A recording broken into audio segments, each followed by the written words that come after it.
dive deep into pay back, a common phrasal verb. Hello, English learners. In today's lesson, we're going to explore an exciting area of English grammar, phrasal verbs. Specifically, we'll be focusing on a common phrasal verb with back, pay back. This seemingly simple phrase can be used in different contexts with varied meanings. So, let's get started. Pay back is a phrasal verb made up of a main verb, pay, and an adverb, back.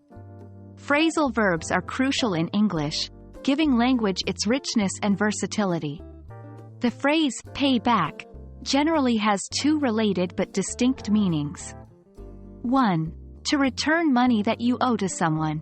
For example, I borrowed $50 from John last week, and I need to pay him back today. 2. To retaliate or get revenge on someone.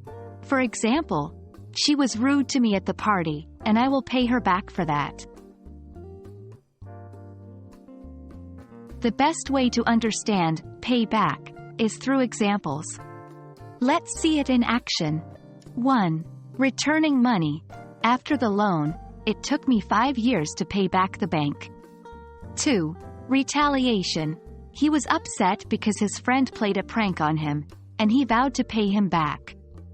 Remember, pay back can also be used as a noun, payback, meaning the act of revenge or repayment. For example, the payback for his actions was swift and severe. It's essential to keep in mind that pay back is a separable phrasal verb. It means you can put a noun or a pronoun between pay and back. However, when using a pronoun, you must separate pay and back. Here are correct and incorrect uses. Correct: I need to pay John back. Or, I need to pay him back. Incorrect: I need to pay back him. The key takeaway here is, when you're using a pronoun, it has to go in the middle, between pay and back. Well, that's all for today's lesson on the phrasal verb, pay back. As you've learned, it can mean returning owed money or seeking revenge. And remember, when using a pronoun, pay back becomes separable. Pay plus pronoun plus back.